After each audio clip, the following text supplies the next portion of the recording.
पुण्यार्जक हैं। विद्या अरह गुरु भक्त परिवार श्री भागचंद, श्रीमती पुष्पा देवी, अंशु राजा निशा, जिनेन्द्र, रूबी, ओजस्वी, तनुश्री, खुशी, परिजन एवं समस्त बाकलीवाल परिवार, सावरिया मालपुरा वाले प्रवासी जयपुर, श्रीमती रेखा, रमेश चंद, सैंकी, दिव्या, रोहित, श्वेता, राहुल, रेशु एवं दर्श, दृश्या, ऋत्विक, सात्विक, सारवी, समस्त भारेल्य परिवार, अमरूद वाले, वर्षा गार्मेंट्स परिवार, गुना मध्य प्रदेश, श्रीमान वैद्य ज्ञानचंद जी, रूपा देवी, आशीष, शिल्पा, अमित, रविता, अभिषेक, अर्पणा, गितेश, रक्षित, कथांसी, लाभांशी, देवांशी, जीवांशी, देवडिया परिवार, दलपतपुर वाले, निवासी केकड़ी, अजमेर, राजस्थान। आया तुला पयासु भगवान महावीर ने ऐसा कहा था, अपने समान सबको देखो, समझो, जानो, जैसा तुम जीना चाहते हो संसार का हर प्राणी वैसा जीना चाहता है।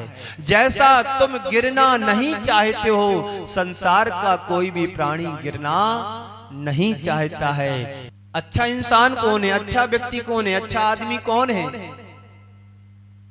क्या है तुम्हारी दृष्टि में उस व्यक्ति की छवि जो अच्छा हो, जिसकी सोच अच्छी हो, जिसके विचार अच्छे हो, जिसका खानदान अच्छा हो, जिसका रहन सहन अच्छा हो, जिसकी समाज में रेपुटेशन अच्छी हो, वही एक अच्छा इंसान माना जाता है। क्योंकि इसकी सोच अच्छी है, उसके विचार अच्छे हैं, उसका जीवन अच्छा है, वही अच्छा इंसान ही सबसे अच्छा माना जाता है। जो ईर्ष्या से भर रहा हो, जो कुड़न से भर रहा हो, जो देश भावना से जीवन जी रहा हो, उसे वह व्यक्ति अपने जीवन को कभी अच्छा नहीं बना सकता है। इसलिए अच्छे कल के लिए अच्छा होना आज बहुत जरूरी है। आज हम अच्छे बनेंगे तो कल अच्छा हम देख पाएंगे। आज हम अच्छा करेंगे तो कल हम अच्छा कर पाएंगे। और आज यदि हमारा बिगड़ा हुआ है तो आने वाला कल हमारा कभी अच्छा नहीं हो पाएगा।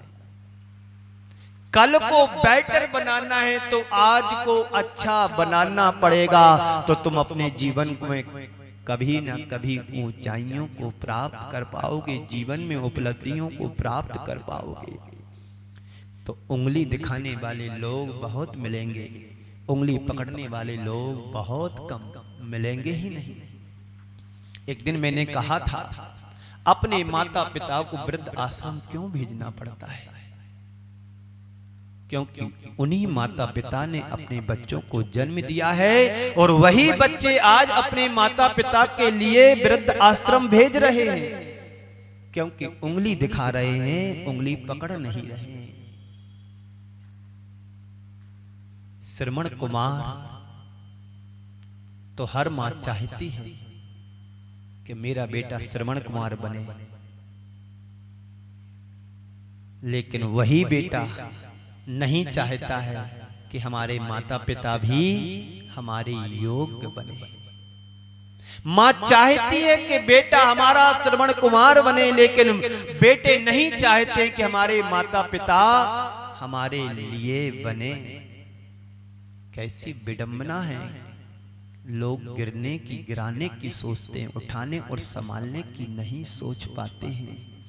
तो उंगली पकड़ने वाले कम मिलेंगे, जो तुम्हारा सहारा दे सके। सुधारने वाले लोग कम मिलते हैं और हमारा स्थान गलतियों निकालने वालों में ना हो, गलती सुधारने वालों में स्थान हो। सुधार करके जीवन का उद्धार कराने वाले लोग बहुत कम होते हैं। वे महापुरुष होते हैं, गुरु होते हैं कि हमारे अंदर की खोट को निकाल करके, गलतियों को निकाल करके, गलतियों से बचा करके और जीवन को सुधार करके अच्छी दिशा देने वाले सिर्फ एकमात्र ही गुरु होते हैं। वह गुरु हमारे जीवन को शुरू करने वाले होते हैं। ऐसा कहा जाता है, जिसके जीवन में गुरु नहीं उसका जीवन शुरू नहीं। आप चाहते हो कि अपना जीवन शुरू करें तो किसी योग्य गुरु का आश्रय लेकर के, आशीर्वाद लेकर के अपने जीवन की शुरुआत करें। व्यक्ति सब कुछ पा लेता है, लेकिन अपने जीवन में एक गुरु नहीं बना पाता है। संत कहते हैं जैसे आप अपने फैमिली डॉक्टर को लेकर के चलते हैं, जितना विश्वास तुम्हें उस डॉक्टर पे होता है, काश अपने जीवन में एक फैमिली गुरु बना लो कि तो तुम्हारे जीवन का कल्याण हो जाएगा। यही जीवन को संभालने सुधारने की एक अच्छे व्यक्ति की पहचान है। वहां तुम्हें दिखता है कि मेरा डॉक्टर है और मेरे डॉक्टर पर मेरा विश्वास है, लेकिन डॉक्टर बाहर की चिकित्सा कराता है, आत्मा की चिकित्सा करने वाला तो गुरु ही होता है। शरीर भौतिक है, भौतिक की सुरक्षा, भौतिक शरीर का इंतजाम तो तुमने कई बार किया है, हर भाव में किया है, लेकिन आत्मा रूपी आत्मा को सुधारने के लिए, आत्मा का परीक्षण करने के लिए तुम्हें एक गुरु की जरूरत होती है। वह गुरु यदि तुम्हारे जीवन से जुड़ जाए तो हमारी आत्मा का उद्धार हो जाए, कल्याण हो जाए। तो संत कहते हैं हम गिरे नहीं, ना किसी को गिराएं, खुद संभलें और औरों को संभलने का हम प्रयास और पुरुषार्थ करें। हृदय में उदारता हो तो गिरे से गिरे व्यक्ति को संभाला जा सकता है। यदि हमारे हृदय में सकारात्मकता हो तो हम अच्छे से व्यक्ति को संभाल सकते हैं। प्रेम वात्सल्य तभी बढ़ता है, जिसे आज पतित समझते हो कल वह हमसे आगे भी निकल सकता है। आज तुम्हें कोई अपराधी दिख रहा है, आज तुम्हें कोई चोर दिख रहा है, आज तुम्हें कोई अन्य दृष्टिकोण से दिख रहा है, पर ये मत सोचना कि अपराधी हमेशा अपराधी रहेगा, चोर हमेशा चोर ही रहेगा।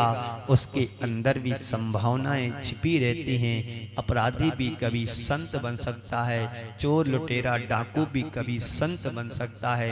आपने अंगुली माल के व्यक्ति के बारे में सुना होगा, पढ़ा होगा, देखा होगा। अंगुली माल एक बहुत बड़ा उस इलाके का चोर था, बदमाश था, डकैत देने वाला करने वाला था, डाकू था। उस इलाके में उस अंगुली माल से हर व्यक्ति डरता था, क्योंकि वो राहगीरों को मार करके लूट करके उसके शरीर की उंगली उंगली के बराबर टुकड़े करके माला बना करके पहनता था।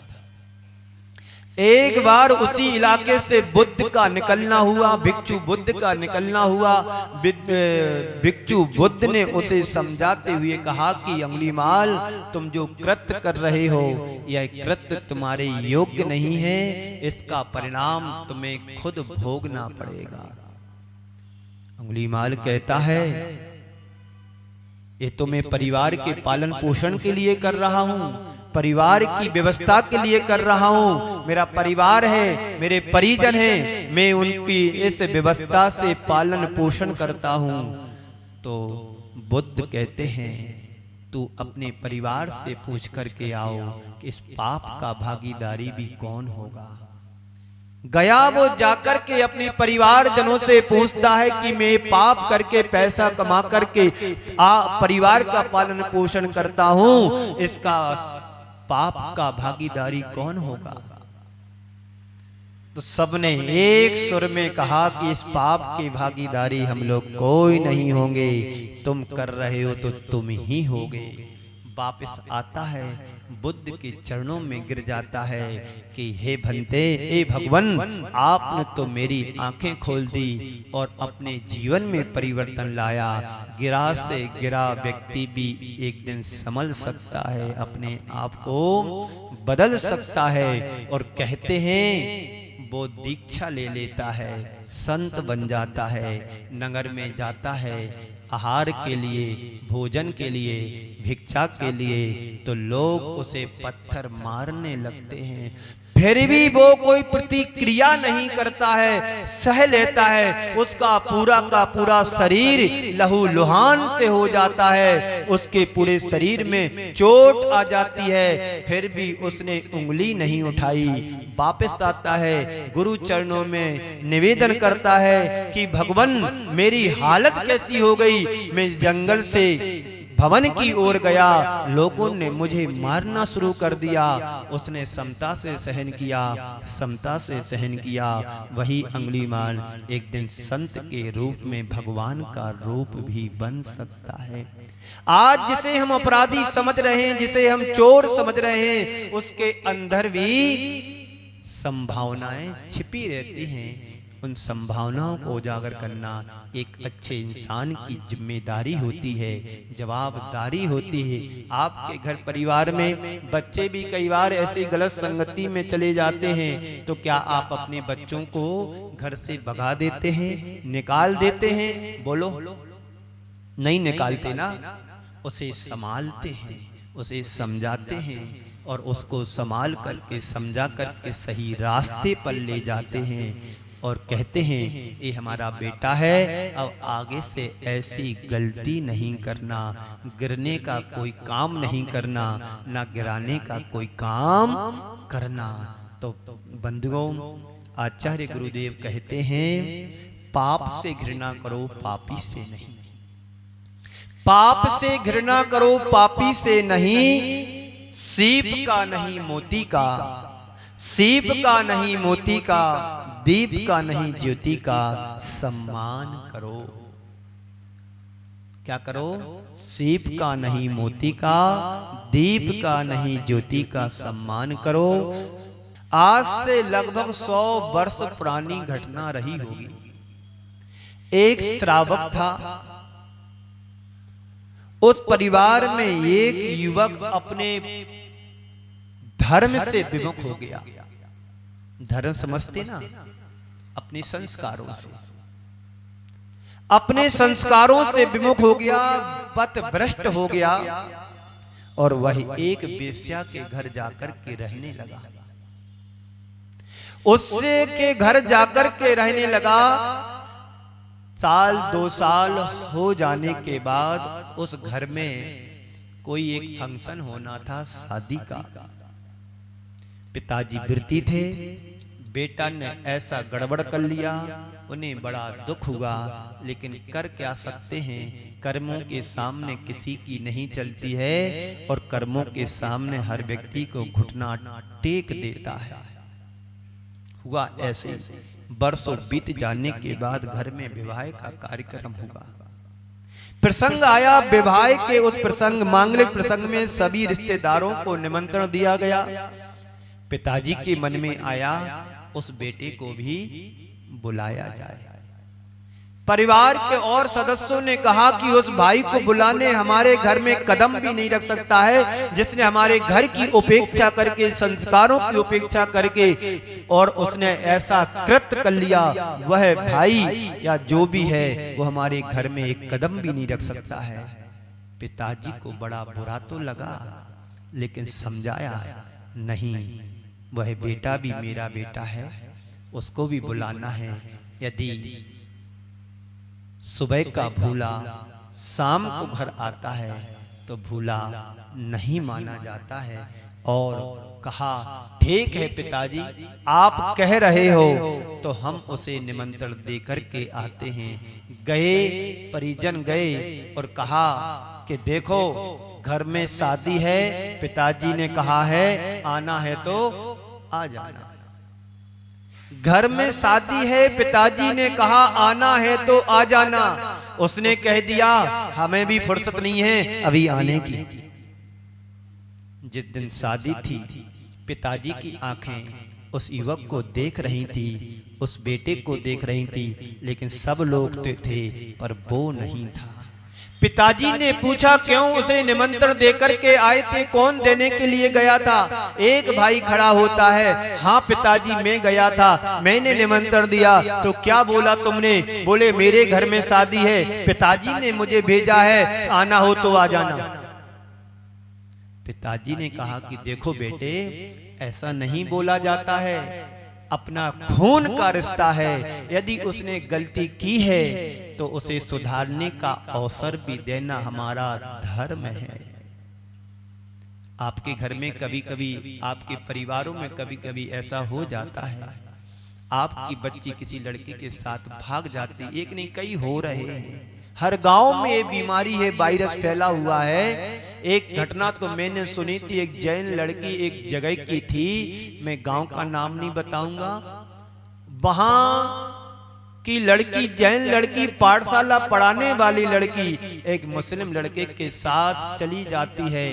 पूरा परिवार, पूरा शहर, गांव परेशान हो गया। उसको लाने का प्रयास किया लेकिन वो नहीं आई। कई बार ऐसी घटनाएं घट जाती हैं, और भी कई अनेक घटनाएं मानस पटल में तैर रही हैं, लेकिन समय अभी नहीं इतनी जिक्र करने का। मैं अपनी बात पर आता हूँ।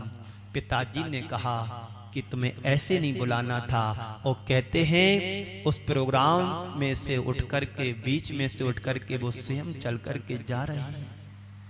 एक बेश्या के घर वो जा रहे हैं, दूर से छत पर से देखता है कि मेरे साथ प्रतिमाधारी पिताजी मुझे मेरे घर की ओर आ रहे हैं। वो दौड़ करके नीचे आया और नीचे उतरा और पिताजी के चरणों में गिर जाता है। पिताजी उसे उठाते हैं, चलो बेटा आज अपने घर में शादी है। रोने लगता है और वह आता है, सबसे क्षमा याचना करता है।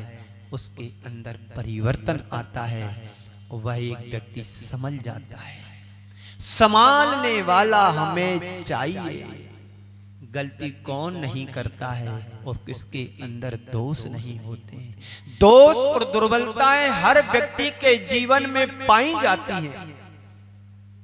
ऐसे जितने भी यहां बैठे, कोई भी ऐसा नहीं है जिसके अंदर दोष और दुर्बलताएं ना हो।